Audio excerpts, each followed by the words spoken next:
बुलेटिनच्या सुरुवातीला पाहूया ठळक बातम्या। यवतमाळमध्ये वॉटरशेड रथयात्रेचा पालकमंत्री राठोडांच्या हस्ते शुभारंभ। कोल्हापुरात छत्रपती शिवरायांच्या आरमारासह नवीन जहाजांच्या प्रतिकृतीचे प्रदर्शन। भंडारा जिल्हा मध्यवर्ती बँकेची निवडणूक 6 महिन्यात घ्या, हायकोर्टाचे आदेश। आणि जालना जिल्ह्यात अपार आयडीचे काम 84% पूर्ण। नमस्कार, मी रुचिता आणि तुम्ही पाहताय न्यूज अनकट। हेडलाईन्स नंतर पाहूयात बातम्या विस्ताराने। राज्यस्तरीय पाणलोट यात्रेचा शुभारंभ यवतमाळचे पालकमंत्री संजय राठोड यांच्या हस्ते जिल्हाधिकारी कार्यालय परिसरात करण्यात आला। राज्यातील 30 जिल्ह्यात 360 गावात पाणलोट यात्रा पोहोचणार आहे। जल आणि माती आपल्यासाठी किती महत्त्वाचं आहे हे या यात्रेद्वारे जनतेला पटवून देण्यात येणार असल्याची माहिती यावेळी मंत्री राठोड यांनी दिली। महाराष्ट्राचा आराध्य दैवत छत्रपती शिवाजी महाराजांचा पराक्रम आज देखील स्फूर्तिदायक आहे। शिवरायांनी भारतीय किनारपट्टीच्या संरक्षणासाठी आरमार उभारलं। याच धर्तीवर भारतीय नौदलात देखील नवीन युद्धनौका दाखल झाल्यात। दरम्यान छत्रपती शिवाजी महाराजांच्या आरमाराची साक्ष देणाऱ्या आणि नवीन जहाजांच्या प्रतिकृतींचे प्रदर्शन कोल्हापुरात भरलंय। दसरा चौकातील शाहू स्मारक भवन इथे रामचंद्र पंत, अमात्य बावडेकर यांच्या स्मृती दिनानिमित्त या अनोखं प्रदर्शनाचं आयोजन करण्यात आलंय। शिवप्रेमी हे प्रदर्शन पाहण्यासाठी गर्दी करतायत।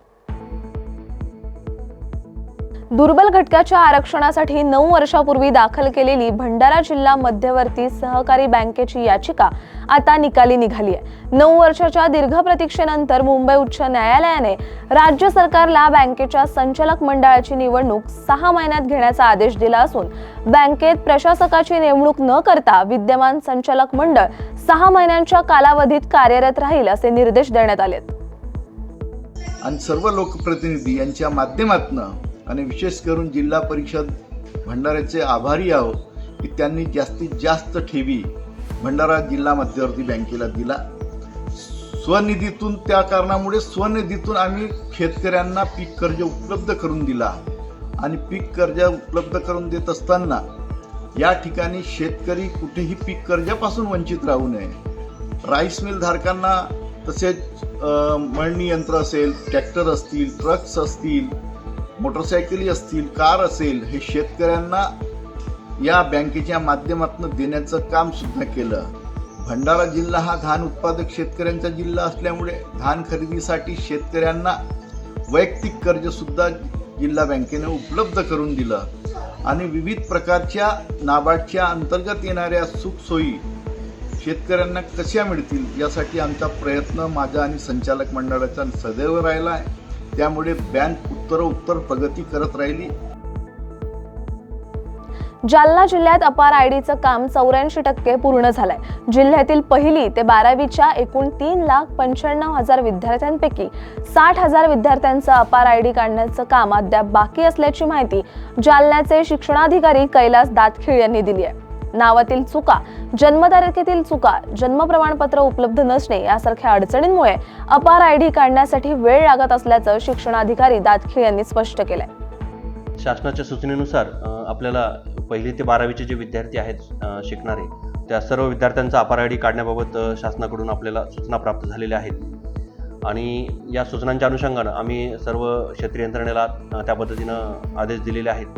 आपल्या जिल्ह्यामध्ये एकूण 3,95,000 विद्यार्थी शिकत आहेत। त्यापैकी साधारण 60,000 विद्यार्थ्यांच्या अपार आयडीचं काढणं बाकी आहे। त्याच्यामध्ये नावामध्ये चुका, जन्मतारखेच्या चुका, जन्म प्रमाणपत्र उपलब्ध नसणं अशा अडचणी आहेत। त्याच्यामुळे आधार कार्ड काढताना अडचणी येत आहेत। तरीसुद्धा जिल्ह्यामध्ये 84% काम झालेलं आहे। आमचा मानस आहे की लवकरच आम्ही 95% किमान हे काम करण्याचा आमचा प्रयत्न आहे। याच्यामध्ये पालकांची सहमतीसुद्धा आवश्यक असते। आरोपींना लवकरात लवकर ताब्यात घ्या अशी मागणी संतोष देशमुख यांची मुलगी वैभवी देशमुख हिने माध्यमांसमोर बोलताना व्यक्त केली आहे। आरोपी कृष्णा आंधळे फरार असून तो जर पोलिसांना अजून सापडत नसेल तर आम्हाला न्याय कसा मिळणार असा प्रश्न विचारत वैभवी देशमुखने आरोपींना सहाय्य करणाऱ्यांनाही ताब्यात घ्यावं अशी मागणी केली आहे। तर म्हणजे त्यांच्यावर कठोर कारवाई कधी होणार आणि आम्हाला न्याय कधी मिळणार, म्हणून पोलीस प्रशासनाला विनंती आहे की जे आरोपी असतील किंवा त्यांना मदत करणारे जे कोणी असतील त्यांना लवकरात लवकर ताब्यात घ्या। माझ्या वडिलांना 3 तासात संपवलं आणि त्यांना न्याय मिळवण्यासाठी किंवा आरोपींना अटक करण्यासाठी आज इतका वेळ का लागतोय? आज 2 महिने झाले, म्हणून माझी विनंती आहे की लवकरात लवकर आम्हाला न्याय मिळवून द्या. बुलेटिनमध्ये छोटीशी विश्रांती घेऊयात. पाहत राहा न्यूज अनकट. ऐतिहासिक वारसा लाभलेला मराठ मुलूक महाराष्ट्र. या महाराष्ट्राला विविध रंगी छटा आहेत. साहित्य, कला, पर्यटन, नृत्य, भाषा, संत परंपरा अशा विविधतेने तो नटलेला आहे. हीच गौरवशाली विविधता जपत स्वरंग मराठी केवळ महाराष्ट्राच्या सांस्कृतिक संहितेपुरते मर्यादित न राहता समकालीन नवकल्पनांवर आधारित कार्यक्रमांद्वारे मराठी मनोरंजन विश्वात स्वतःची एक अनोखी जागा निर्माण करत आहेत. मराठी मनोरंजन क्षेत्रातील उत्तम दिग्दर्शक, लेखक आणि निर्मात्यांच्या प्रतिभेचा पुरेपूर वापर करून मनोरंजनाचा आगळा वेगळा रंग उधळण्यास आम्ही सज्ज आहोत. स्वरंग मराठीचे उद्दिष्ट मराठी मनोरंजन क्षेत्रामध्ये मनोरंजनाची वहिवाट सोडून रूढीवादी पद्धती तोडून मनोरंजनाचा समृद्ध अनुभव प्रदान करून देण्याचा आहे. म्हणूनच यात विविध पद्धतीचे मनोरंजक आणि माहितीपूर्ण कार्यक्रम स्वरंग मराठीवर बघता येतील. शेवटी एकच, धकाधकीच्या जीवनात धांगडधिंगा करण्यापेक्षा बसूया, हसूया, गाऊया, जगूया. नाती गोती श्रावण मोती गावामधले जीवंत रंग. नाती गोती श्रावण मोती गावामधले जीवंत रंग. चला जोडूया, चला पाहूया, जशी संस्कृती तसा स्वरंग. विश्रांतीनंतरची महत्त्वाची बातमी. जालन्याच्या परतूर तालुक्यात गेल्या वर्षीच्या तुलनेत यंदा टरबूज लागवडीच्या क्षेत्रात मोठी वाढ झाली आहे. मात्र यंदा मधमाशांचा अभाव दिसत असल्याने टरबूजच्या उत्पादनात घट होण्याची शक्यता वर्तवली जाते. परतूर तालुक्यात मागील वर्षी 52 हेक्टरवर टरबूजची लागवड करण्यात आली होती. यंदा हे प्रमाण 15 ते 20% वाढलंय. टरबूजाच्या फळधारणेसाठी मधमाशा महत्त्वाची भूमिका बजावतात. मात्र यंदा मधमाशांचं प्रमाण घटल्याने टरबूजाच्या वेलींना फळ लागण्याचं प्रमाण कमी झाल्याचं चित्र पाहायला मिळतंय. या समस्येबाबत कृषी विभागाने मार्गदर्शन करण्याची मागणी शेतकरी करतायत. सोयाबीन खरेदी बंद झाल्याने बीडमधील माजलगाव खरेदी केंद्रासमोर शेतकरी आक्रमक झाल्याचं पाहायला मिळालं. खरेदी केंद्रासमोर सोयाबीन घेऊन येणाऱ्या वाहनांच्या लांबच लांब रांगा लागल्यात. बीड जिल्ह्यामध्ये बारदाण्याअभावी सोयाबीन खरेदी केंद्र काही दिवस बंद होते. त्यानंतर मागणी केल्यावर बारदाना उपलब्ध झाला. त्यामुळे तात्काळ सोयाबीन खरेदी सुरू करावी यासाठी सुमारे 2000 शेतकऱ्यांनी खरेदी केंद्रासमोर रांगा लावल्यात. या संदर्भात निर्णय न झाल्यास माजलगाव उपविभागीय अधिकारी कार्यालयावर उद्या मोर्चा काढण्यात येईल असा इशारा देखील शेतकऱ्यांनी दिलाय. नोंदणीच्या अगोदर येऊनही आम्हाला कसल्याही प्रकारचं टोकन दिलं नाही, आम्हाला कसल्याही प्रकारचं काहीच केलेलं नाही. आणि आम्ही त्यावेळेस खरेदी केंद्रवाल्याला विनंती केली की बाबा आम्हाला आमचे तुम्ही ते इथं बुकिंग करा, परंतु कसल्याही प्रकारची बुकिंग न करता तुम्ही तुमचं स्वतःहून लाईनला उभा टाका, तुम्ही तुमचं लाईन लावा, अशा पद्धतीचं आम्हाला सांगण्यात आलं. त्यामुळे आम्ही गेल्या शनिवारपासून लाईनला लागलो. म्हणजे शनिवारी येऊन सुद्धा अजून आमचे खरेदी झालेली नाही. तरी जोपर्यंत आता आमची खरेदी होणार नाही तोपर्यंत आम्ही इथून हलणार नाहीत, अशा पद्धतीचं धोरण घेतलेलं आहे. शासनाच्या नियमाप्रमाणे हमाली न घेता जास्तीचे घेऊन यांच्याकडे जे असणारे चाळणे सुद्धा आहेत, चाळण्यामध्ये सुद्धा या अर्धाला माल घरी वापस पाठवतात. अशा प्रकारे या ठिकाणी शासनाने आणि शासनाने लादून दिलेल्या ह्या खाजगी केंद्राने शेतकऱ्यांचे प्रचंड प्रमाणामध्ये लूट केलेली आहे. 250, 300 कट्टा हमालीचा आणि मात्र्याचा यांच्या गोडाऊनला जमा करून ठेवलेला आहे. म्हणून शासनाने अजून इथून पुढे आम्हाला ही तारीख वाढवून देऊन शेतकऱ्यांना न्याय मिळवून देण्याचं काम करावं आणि ही शेतकरी सोयाबीन त्वरित खरेदी करावी. महाराष्ट्र आणि मध्य प्रदेशच्या सीमेवर असलेल्या आंबेगाव परिसरात शिरपूर तालुका पोलिसांनी गांजाच्या शेतीवर कारवाई केली आहे. या कारवाईत सुमारे 3 एकरवर ही गांजाची लागवड करण्यात आल्याची माहिती सांगवी पोलिसांना दिली आहे. या ठिकाणी मोठ्या प्रमाणावर गांजा जप्त करण्यात येत असून मक्याच्या पिकात ही गांजाची लागवड करण्यात आल्याची माहिती समोर आली आहे. तब्बल 15,000 किलो गांजा पोलिसांनी जप्त केलाय.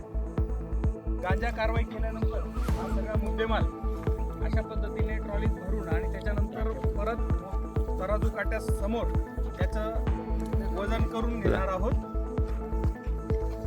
हे जे ठिकाण आहे हे ठिकाण साधारण पोलीस स्टेशनपासून 15 ते 20 किलोमीटर आहे. येण्यासाठी मुख्य रस्त्यापासून आत असल्यामुळे ही जरी आपण बघू शकतात की अतिशय आधुनिक पद्धतीने ही गांजाची लागवड त्यांनी केलेली होती, ठिबक वगैरे केलेला आहे. असं असतानाही हे क्षेत्र रस्ता नसल्यामुळे लवकर कोणाच्या लक्षात येत नाही.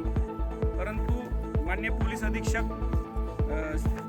धुळे श्री श्रीकांत ढवळे सर यांच्या गोपनीय माहितीवरून या ठिकाणी ही कारवाई करण्यात आलेली आहे.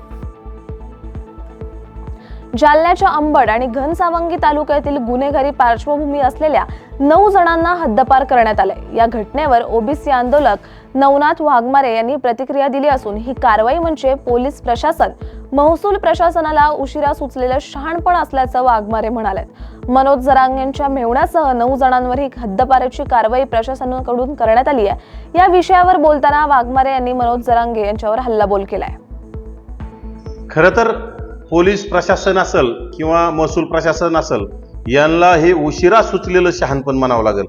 ही 1 वर्षापूर्वीच यांच्या मुसक्या आवळायला पाहिजे होत्या आणि खरं तर यांची फक्त 4 जिल्ह्यातून हद्दपारी केली. यांना उचलून जेलमध्ये टाकलं पाहिजे. यांच्यावर 307 सारखे गंभीर गुन्हे आहेत आणि फक्त हे 9 लोक नाहीत, असे शेकडो लोक आहेत आणि त्यांचा मुख्य आका आंतरवाली सराटीत बसलेला असतो. खरं तर त्या मुख्य आकाच्या मोठ्या आकाच्या मुसक्या आवळल्या पाहिजे, कारण मोठा आका जर जेलमध्ये टाकल्याशिवाय त्या सर्व त्यांचे गावगुंड असतील, मटक्यावाले, गुटक्यावाले, दारूवाले, ह्या वाळूवाले, ह्या सगळ्या गोष्टी बंद होणार नाहीत.